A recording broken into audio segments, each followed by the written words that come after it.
So I've been journaling for about 5 years. I've been using pocket notebooks about 1 to 2 years, field notes every day for like 2 months. And what else is I also watched about 15 to 20 videos on field notes from people who have been using them longer than me. And I'll drop those links in the description. One dude had like over 10 years of experience. So I did this. I wanted to explore the internet and YouTube so I could get as many perspectives as I could to explore all of the possibilities. And that is what I'm going to share with you today. How I use field notes, pocket notebooks, and the various ways that you can use them too. We'll discuss how to set them up, some rules, opinions, accessories, and even some field note alternatives. So with that, let's get into it.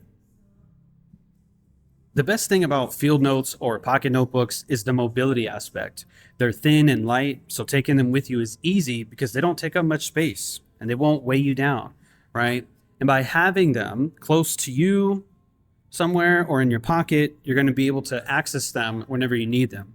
Now, why would you need them?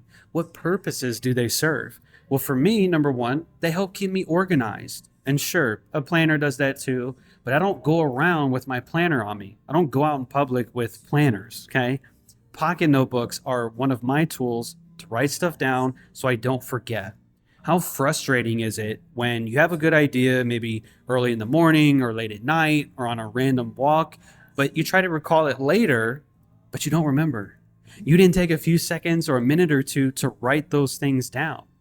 You see, these notebooks are helpful reminders of what I need to do today or sometime soon.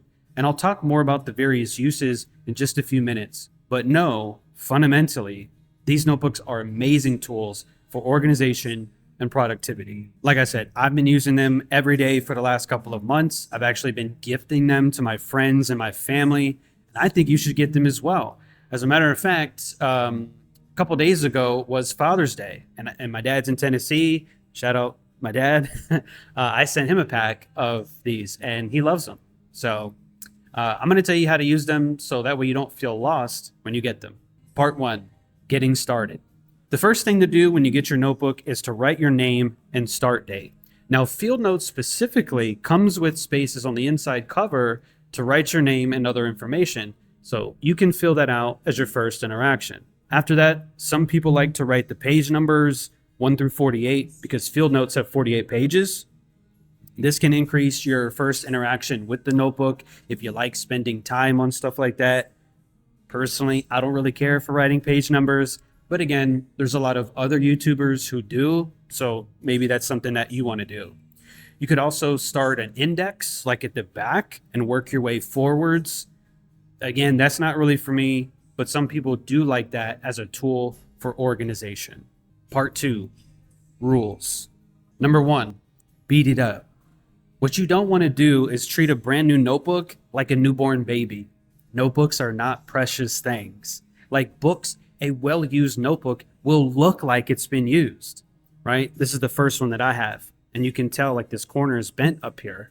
A used notebook will have obvious signs. A used actual book is going to have signatures as well. The cover is probably old and scratched and bent or discolored. The pages aren't straight and bright anymore. They're worn from being flipped and folded or dog-eared and written in. Guys, it is the same for notebooks and pocket notebooks. So what I'm saying is this: bend it, scratch it, drop it, get food stains on it. It's going to get disfigured anyway sitting inside your pocket. It's going to get worn from flipping through the pages as you use it. Mine's sort of bent a little bit because it shapes to my leg, right? Trying to keep this thing pristine it's wasteful. These are not precious. So just beat the brakes off of this thing. Look, it will survive. Even if you later need to tape it or staple it back together, that's totally fine. Number 2, have fun. You shouldn't hate having to use notebooks. It shouldn't be like a challenge or something you drudge through. It should be fun. Make it your own. Put some stickers on it. Draw inside of it. Draw random things. Brainstorm ideas. Misspell a word sometimes. Nobody's going to see it, probably, right? The goal is to actually get value out of them. So there's no need to be uptight about it. Don't worry about whether you're doing it right. There's really no right way to journal or use a pocket notebook or any kind of notebook for that matter, catch-all. um, commonplace, right? It's up to each person to make it their own, however they see fit. Number three, use it however you want. There are many ways to use a pocket notebook. Here are all the ways that I could find to use them. Are you ready? Because this list is long. Watch this. You could use it as a to-do list, a grocery list. You could write down business ideas, random thoughts, restaurants to try, places to visit, movies to watch, quotes, Bible verses, words to look up, books to read, like a TBR list, people's names. You could use it as a workout log, a budget, good food, appointments, a habit tracker, work meeting notes, gratitude, and last but not least, content ideas for creators. Now, since we all have different lives and different career paths and whatnot, you can choose however you want to use them. You can also use them in multiple ways. For example, I primarily use my field notes for to-do list and grocery list, and sometimes content ideas. That's actually how I came up with this video, right? And to some degree, I use mine as a planner as well. Now, it doesn't mean that I can't go to church and, take notes there. But however you want to use it, it's totally up to you. Part 3, personal opinions. Number 1, I prefer the dot grid or graph type of paper. There are many kinds of paper, some thinner or thicker than others, and the designs especially. The paper comes blank, dot grid, normal grid, vertical patterns, and even line paper. Now, blank paper is good for drawing since it gives you unlimited freedom to do what you want. I don't prefer the blank paper because what I've noticed in my own writing is that when I write, my lines become crooked and it doesn't look good and I don't like it. So the line paper is great for writing, but not so much for drawing. The dot grid or the graph paper, if it is light enough, it gives the best of both worlds. It allows generally for drawing freedom, but it's also structured enough for writing. That's why I prefer those over everything else. Now, it's not to say I won't use graph. I will, I just don't prefer those. Number 2, avoid fountain pens. Now, depending on which type of notebook you get, if the paper is too thin, you'll experience a bleed through, which is a huge turnoff for pretty much everybody. Now, I find that regular ballpoint pens or gel pens tend to work pretty well. For example, the Uni Jetstream is not that one. This one, the Uni Jetstream is pretty good. I'll put the links to these down below. It's a Japanese brand, really, really good. Or the Rotring 600, it's a German brand. These are nice. If you're a professional, like a plumber, or maybe you're in the military, or you otherwise work a lot with your hands and you get dirty, the Rotring 600 is a great pen.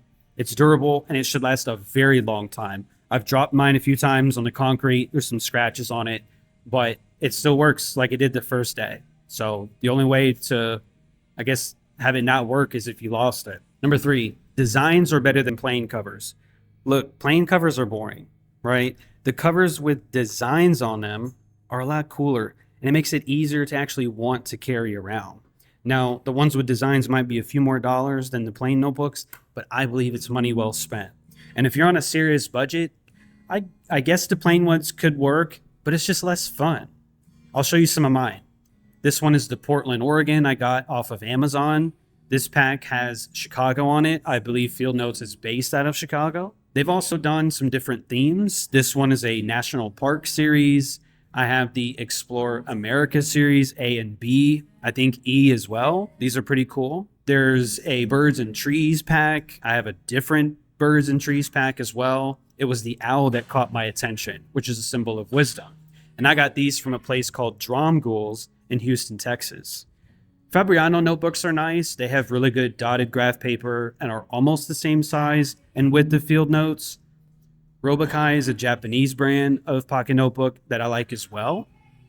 They have dotted notebooks with, I believe it's called Yamamoto paper, which is really good. Again, this is a Japanese brand. They're hard to find, but if you can find them, you should get them. Number 4, avoid carrying around sensitive information. Now, since these notebooks, they go out in public, we carry them everywhere, we don't want the wrong information to get out there. I would avoid writing down any sort of sensitive information like phone numbers, addresses, social security numbers, passwords, bank accounts, seed phrases, and things like that. So for that type of information, that's probably better kept in a notebook that stays like under lock and key. Like I'd pick one random notebook and just have all that information in that. But that's going to be somewhere like at the house, again, under lock and key. You want to keep that safe. Part 4, pocket notebook accessories. Number 1 is the pen loop. The pen loop is cool. It keeps your pen like with your journal, but it also sticks out, which makes it like it takes up more room.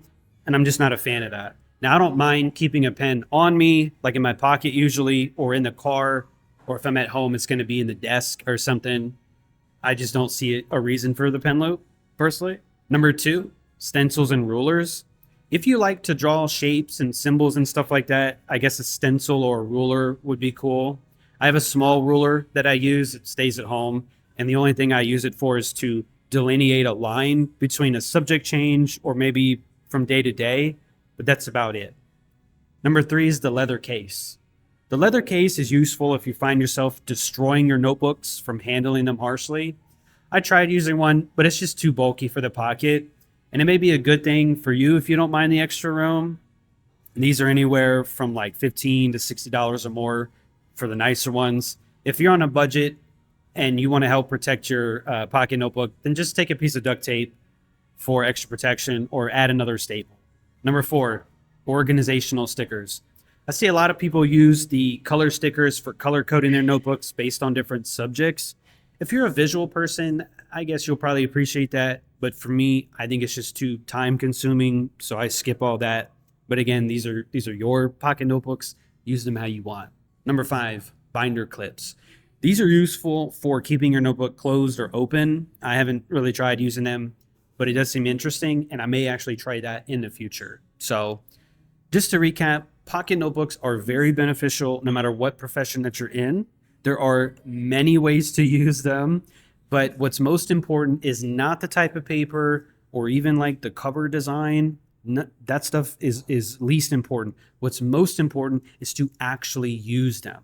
Remember to have fun, always carry one with you, and share your best tools and ideas with others so that they can benefit as well. If I missed anything, just let me know in the comments down below. And if you're not subscribed, hit the subscribe button so you don't miss out on future videos. Thanks, guys. I appreciate you for being here, and I will see you in the next one.